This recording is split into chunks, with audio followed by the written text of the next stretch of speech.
Happening now as early voting hits its midway point, we check in with the candidates in the race for New York's 23rd congressional seat. And plans for a new homeless shelter in Jamestown are under review. Plus, how a local fire department is helping out first responders in South America by donating their old equipment. Live and on demand, this is WNY News Now. Thank you for joining us for WNY News Now. I'm Justin Gould. Those stories and more are coming up. But first, today marks the midway point for early voting in the GOP primary and special election for New York's 23rd congressional district.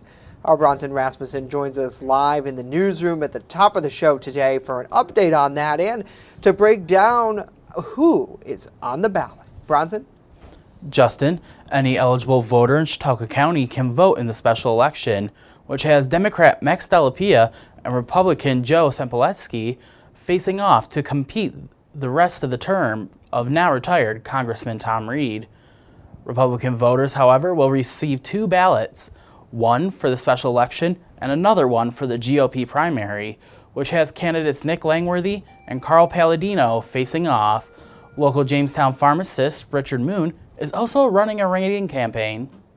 We have crime, we have out-of-control spending, meaning burdens on taxpayers, and those probably are our two most focused issues today. We have drug problems, we have nonsense going on, scams like climate change going on. Meanwhile, Nick Langworthy, who has viewpoints similar to Palladino, differentiates his campaign on his local connections to Chautauqua County and the Southern Tier. It's a huge honor for me to be running for Congress here where I come from. I was born at WCA Hospital. You know, my entire extended family is throughout Chautauqua County. I'm a son of the Southern Tier, but you know, most of my roots are right here, firmly planted in the Jamestown orbit. Write-in candidate Richard Moon, while not officially on the ballot, is touting that he is the only true local candidate. Out of the two Republican candidates that are officially on the ballot, I am the only one that lives in the district, even though I'm not one of those two, which is why I would need the write-in. One lives in South Buffalo and one lives in Niagara County. And even the Democrat doesn't live in this district either. That's going to be on the final ballot. So there's a lot of people treating us like we don't matter. The winner of the GOP primary will face Democrat Max Delapia in the general election this fall. Currently, around 500 voters have casted their ballots early, Justin. Early voting does continue until Sunday, however, with the main election coming to a head Tuesday, the 23rd. Early voting polling sites include the Robert H. Jackson Center in Jamestown, the Chautauqua Mall in Lakewood, Board of Elections offices in Mayville, and Chautauqua County Fairgrounds in Dunkirk. Reporting live in the newsroom, Bronson Rasmussen, WNY News Now. Bronson, thank you. A 21-year-old is facing weapons charges after police allegedly busted him with a loaded firearm during a traffic stop overnight. Officers with the Jamestown Police Department pulled over Wilfredo Rivera Vasquez Jr. in the area of Spring and Crossman Streets just before 4 in the morning. During their investigation, police allegedly recovered a loaded firearm. Rivera Vasquez Jr. was then taken into custody and charged with second and third degree criminal possession of a weapon. Meanwhile, a 47-year-old Jamestown man has pled guilty in connection with a drug bust last fall on the city's south side. The U.S. Attorney's Office announced that Denver Comedian pled guilty on Tuesday. In October of 2021, investigators went to a residence on Locust Street here in Jamestown to arrest a fugitive possibly located there. When they arrived, police encountered Comedian, who gave permission for a search of his residence. Investigators were unsuccessful in locating that fugitive, however, did discover a bag of fentanyl that was observed in a bedroom there. The charge carries a mandatory minimum penalty of 10 years in prison, a maximum of life, and a $10 million fine. And plans for a new homeless shelter for women in Jamestown are under review by local officials. Yesterday, the City of Jamestown's Planning Commission tabled site plans for the renovation at 303 Lafayette Street. The advisory group is expected to consider and possibly approve the project at their next meeting in September. Chautauqua Opportunities first presented that project during a Jamestown City Council meeting earlier this year. Now funded via a $2.49 million grant from the State Office of Temporary and Disability Assistance. Once complete, that shelter would be able to hold 18 women at any given time, with the goal of getting them back on their feet. We have emergency food available for them as well. They'll be linked immediately with social services, in which case they can get SNAP for food benefits. They can cook food within their own unit after they were able to get food. In terms of mental health services, it's connecting with mental health providers and trying to either link them to those services or to have people come in. We've talked about having some groups in the facility. Now, since the COVID-19 pandemic, officials say the number of local homeless have skyrocketed.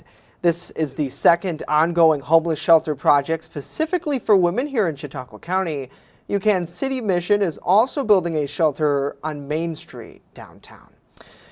Well, during a routine inspection of their equipment, the Celoron Fire Department has discovered that some of their gear has expired or simply can't be upgraded. Instead of discarding it, however, first responders have decided to give it to those in need. Our Alyssa Wright joins us live in studio with more on this story. And Alyssa, I figured they just throw this old stuff away. It's the complete opposite, Justin. Equipment like hoses and air packs that the department can no longer use, but are still in good working order, will soon find a new life, helping those 3,000 miles away in South America. Closer to home, some of the gear will be completely repurposed and made into toys and beds for primates. So those hoses that we tested recently, we found that they were expired and out of date, so it's kind of unsafe for us to use it. So we're going to be purchasing new amounts of hoses, and we'll be donating a lot of the old hoses to the Erie Zoo. A lot of our older air packs are going down to South America to be used, so that's always a good thing. This isn't a new concept for those in Celoron. In fact, the department tries its best to avoid throwing old equipment away. We try to avoid just throwing it away, of course, because somebody can use it somewhere. There's a lot of stuff that we'll hand over to different fire departments that don't have as much of a membership or as much of a fundraising that we do. So just trying to help out everybody in the community, make sure everybody's safer. To be able to afford new equipment, the department is hosting 2 fundraisers in the upcoming month. 100% of the proceeds are going towards our equipment, our training, helping just to vamp what we have now. Because the firefighting agency is made up entirely of volunteers, it is difficult to find new members. We are volunteer 100%. Everybody's donating their time.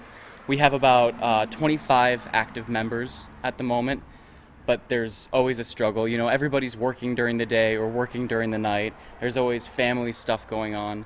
So it's very hard to get new members. The reason for volunteering is an easy answer for Smith. There's no better feeling. Yes, it's hard hours. It's difficult, but it's so rewarding. There's no better feeling than being able to help somebody out and go home at the end of the day knowing you did something important for your community. The department is hosting a chicken barbecue to help raise funds for the new gear. It will take place Sunday, September 4th, starting at 11 a.m., and they are also planning a boot drive for the following Sunday from 10 a.m. to 2 p.m.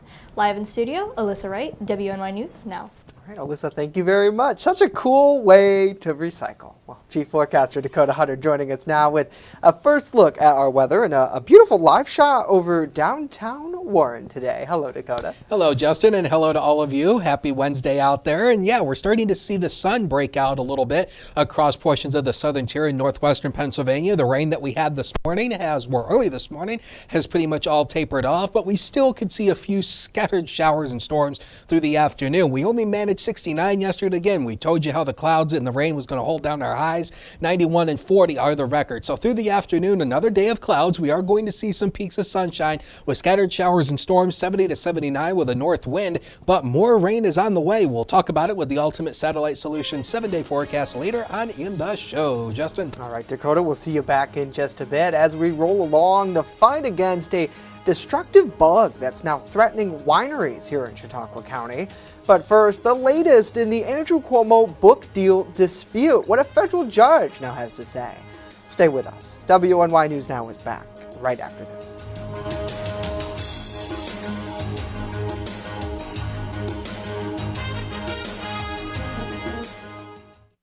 You're watching WNY News Now, your source for breaking news. Hey ladies, are you looking for a fun night out on the town this fall? We have the event for you. Join Collaborative Children's Solutions as we celebrate the women of our community during a special Ladies Red Carpet Gala.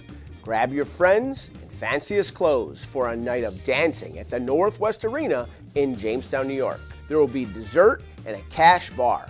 All proceeds directly benefit Collaborative Children's Solutions. Learn more at ccsolutions716.com. EagleZip.com is your local one-stop shop for all of your home and business computer needs. Located on Fluvan Avenue Extension, just outside of Jamestown, EagleZip.com sells and services all brands of desktops and laptops, as well as servers and network equipment for your business. All new computer sales include transferring your data from your old computer plus a 2-year warranty. Call EagleZip.com today. Stop by EagleZip.com today and let us make computers easy for you. When severe weather breaks, one team has you covered, tracking the storms as they happen. Catch your First Defense forecast daily on WNY News Now. Two convenient conservatives are on the ballot for the Republican primary for Congress. Neither live in our district. I'm Rich Moon, vying for your vote in New York's 23rd congressional race. Growing up in Erie County, I lived in Hinsdale while working as a pharmacist in Wellsville. I'm proud to have raised my kids in the Jamestown area. Keep your voice in Washington local. Write in Rich Moon when you vote for both the GOP primary and the special election. Write in Rich Moon for Congress. Looking for a fair and honest auto mechanic? Look no further than DeWyas Auto Service. Located at 140 Main Street in Randolph, our family-owned business is ready for all of your automotive needs. From general service to more complex repairs, count on DeWyas Auto to keep you on the road. We not only keep your cars running smoothly, but also looking great with our expert detailing crew. Send us a message on Facebook or call us today at 716-358-2292 to set up an appointment. DeWyas Auto Service. Fair, honest, and the best prices guaranteed. With coverage that matters, this is WNY News Now. A judge has sided with former New York Governor Andrew Cuomo in his dispute with a now defunct state ethics commission that ordered him to give up $5 million he was paid to write a book about his leadership during the COVID-19 pandemic. The Joint Commission on Public Ethics initially approved the request to write this book, titled American Crisis: Leadership Lessons from the COVID-19 Pandemic, in 2020. But that panel withdrew the approval following a year after the allegations that Cuomo hadn't kept a promise to not use any state resources to pen the book. In Tuesday's ruling, the state judge declined the commission's request that they would enforce its order for Cuomo to turn over the money. Now, the judge characterized it as an attempt to sidestep administrative procedures since the penalty was imposed without a required administrative hearing. It isn't clear whether the new commission will continue to try to claw back Cuomo's book money. And Governor Kathy Hochul has signed legislation to strengthen restrictions on intimidation weapons here in New York, which can be used to commit crimes. The new laws make intimidation weapons easily identifiable, preventing them from allowing police to identify a device as fake when assessing threats. The law says weapons cannot be black, blue, silver, or aluminum. Exceptions for intimidation weapons used in theatrical productions are okay.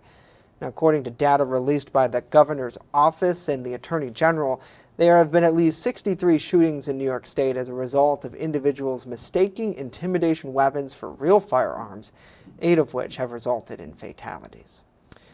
Well, U.S. Senator Chuck Schumer says New York has a bug problem, and he's not referring to spiders or bed bugs, but a tiny pest called the spotted lanternfly, and it could devastate New York's wine industry. Our Washington, D.C. correspondent Rachel Knapp reports. New York's wine industry brings in more than $6 billion each year. It provides thousands of jobs, and tourists are eager to sip a nice glass of Riesling or any other local specialty from wineries all over the state, including the Southern Tier. But this tiny pest, known as the spotted lanternfly, threatens the industry. It's just a matter of time. Sam Filler with the New York Wine and Grape Foundation says so far the infestation hasn't hit New York's major wine grape growing regions yet. But there's been sightings all over, including the Southern Tier. It's definitely a concern because the experience in Pennsylvania is the spotted lanternfly totally decimated vineyards that had to be replanted, and it's not a inexpensive proposition. It's also a threat, not just to the wine industry, but the juice grape industry is really big in New York as well. So there's a lot of Concord grape growers in Western New York, especially in Chautauqua County. So there's over 20,000 acres of grapes planted there, and those are definitely more threatened than some of the wine grape areas of the state because they share multiple borders with Pennsylvania, where the infestation's been really bad. Senator Chuck Schumer is urging the USDA to use roughly $200 million in a specialty crops pest program to bolster the state's efforts to prevent the insect from spreading. And he's asking for an extra $22 million in the upcoming federal budget to deal with invasive pests like the spotted lanternfly. So they really have a lot to lose if spotted lanternfly shows up and destroys their vineyards. At the Capitol, Rachel Knapp reporting. Rachel, thank you. The state is already working hard to educate grape growers and producers on keeping that insect out of their vineyards, but the state is asking people, if you do happen to spot one, be sure to report it and then kill it. In Pennsylvania, Governor Gov Wolf has signed an executive order targeting conversion therapy. The controversial practice had been discredited and opposed by a number of leading medical organizations such as the American Medical Association and the World Health Organization. This executive order signed calls for more inclusive updates to standards, policies, and procedures. The order will also explore ways to ensure state funds, programs, or contracts are not used for the purposes of providing, authorizing, endorsing, or reimbursing conversion therapy. Wolf says it's the most he can do as governor and that state lawmakers need to step up. To fully ban conversion therapy and the damage it causes, we need the General Assembly to take action, to actually pass the legislation that our friends here have proposed. A peer-reviewed study from the Trevor Project showed that LGBTQ+ youth who underwent conversion therapy were more than twice as likely to report having attempted suicide in the past year. Well, coming up, big news for those in search of a hearing aid after the FDA finalized a new rule for over-the-counter sales. And later, we celebrate a big milestone for a World War II vet in our region who has turned 100. But first, when we return, a full look at our weather forecast.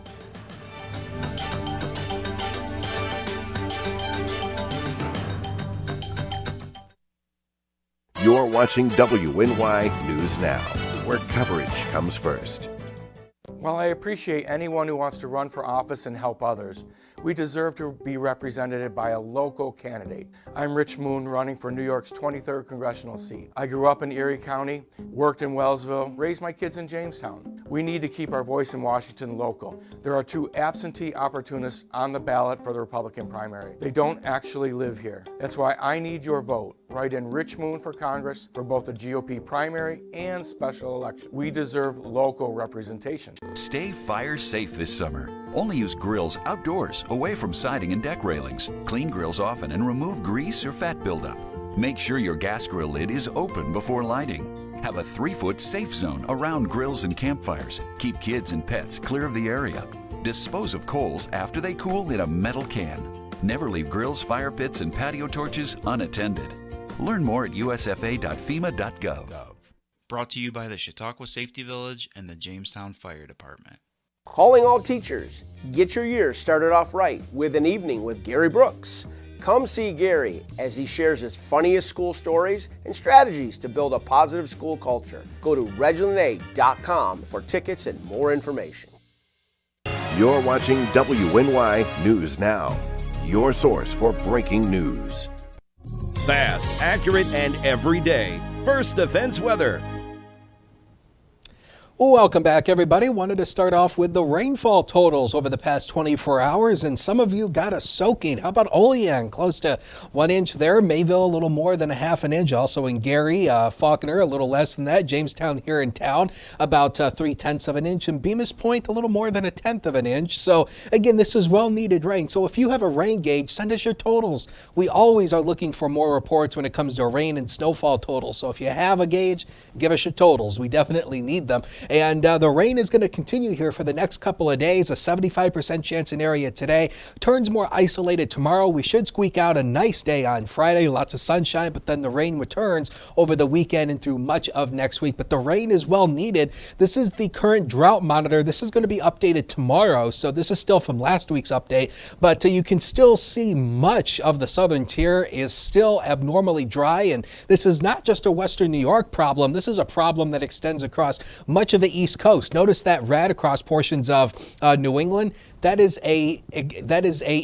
extreme drought conditions. So lots of dry conditions further out to the east. So we're thankful that the drought condition has not gotten any worse than it has been right now. We're at 70 as a noon hour right now. A northeast wind of 5 and the dew point at 59. So again, we're still at that magical point where you're still feeling some of that stickiness in the atmosphere. And we're going to stay there through the next few days. But as we go into the weekend, the humidity will start to increase. We'll go back into that muggy category once again. It's the same old song and dance today, the same thing we've been dealing with. We still have this upper level high just sitting right over the area, not going anywhere, and that has been producing the rain showers that we've seen. So the modeling shows you a few more rain showers popping up through the afternoon, and again, there could be some heavy downpours within some of this. Computer models don't take into effect this type of convection when it comes to rainfall totals, so your totals are going to be all over the place depending on where those heavier bands set up. The rain tapers off for the evening hours. Tomorrow should be a mainly dry day, but again, notice the better chance for showers across northwestern PA.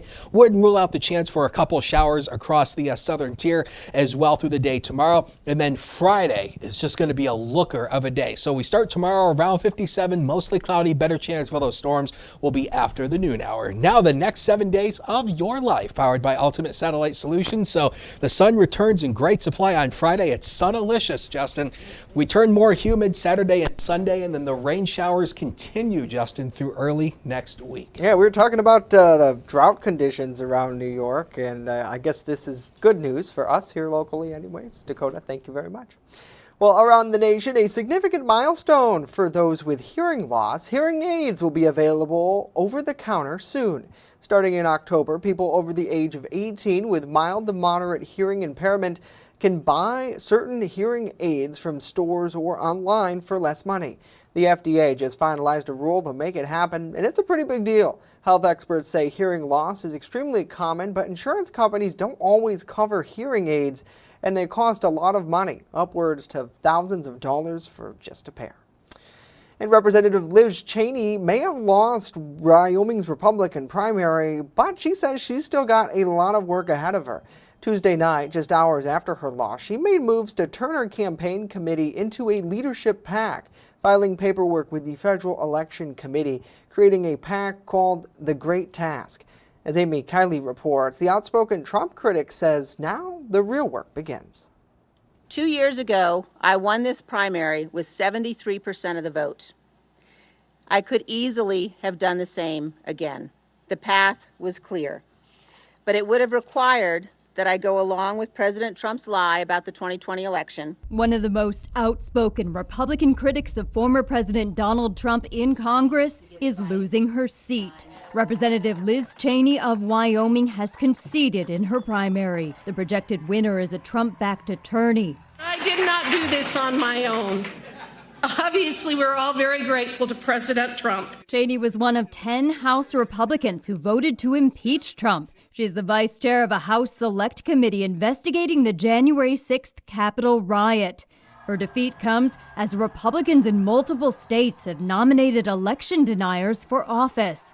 Cheney says she'll continue her fight when she leaves Congress next January. I have said since January 6th that I will do whatever it takes to ensure Donald Trump is never again anywhere near the Oval Office, and I mean it. I'm Amy Kiley reporting. Now, her decision to create a leadership PAC means she'll be allowed to use her campaign war chest in her quest to confront former President Trump. And this just in, a monkeypox case in France appears to have spread from humans to dogs.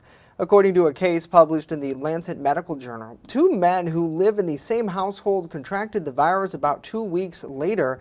Their dog, a 4-year-old Italian greyhound, started to have symptoms of monkeypox and then tested positive. The couple said they co-slept with their dog. It's believed to be the first human-to-dog transmission of the virus.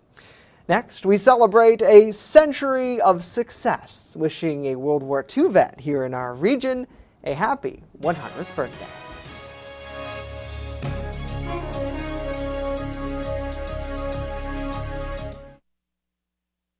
With coverage that matters, this is WNY News Now. Slow down. Slow down and move over. Move over. When you see signs, Lights. Vests. please give us some room. Slow down. Slow down and move over. When you need help, It's our job to help you. to save you. Despite the danger. This danger is real. Do your part. Please Slow down. Slow down. And move over. move over. I'm in this race because I love our region, its people, and all we do. Hi, Rich Moon here.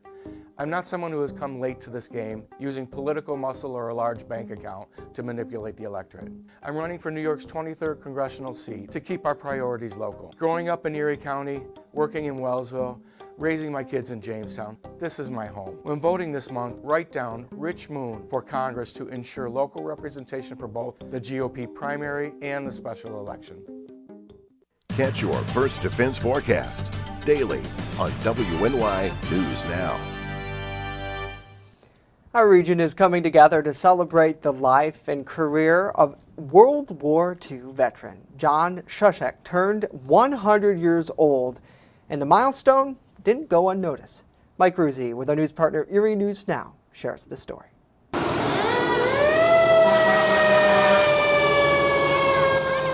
Fire trucks and American Legion riders provided by Post 494 saluted World War II veteran John Suschek. Nice job, guys. Big smile. His service time still resonates. I was proud to do it after it was all over with. It was a little tough going in the beginning, but after it's over with, it means a lot to me what this country means.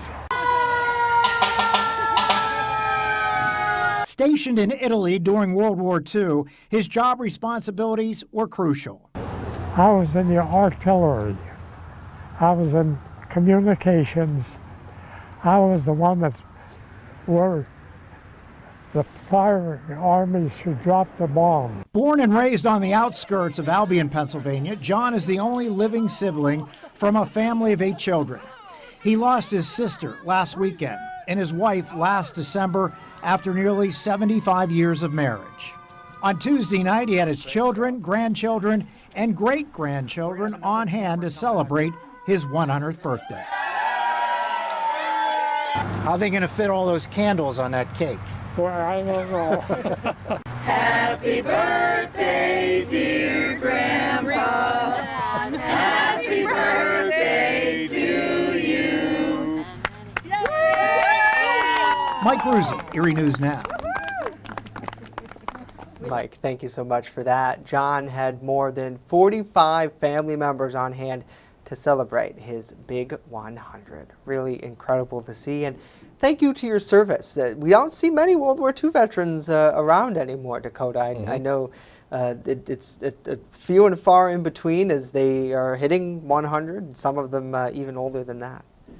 Yeah, you know, we are unfortunately losing a generation of people who have, I think, some amazing stories that, they could tell, and their stories are not being heard. No, and just the sacrifice of them too. They talk about, the greatest generation and what they had to overcome. Really is great to see the community there in Girard coming together and recognizing them. I know Heritage, I think, locally here, they did a whole series, I believe, video series on not just World War II vets, but Vietnam vets too, where they recorded some of those stories. So hopefully they get to keep those for many years to come. Well, that is it for us today. We'll leave you with this live look over Lakewood. News continues 24/7 at WNYNewsNow.com.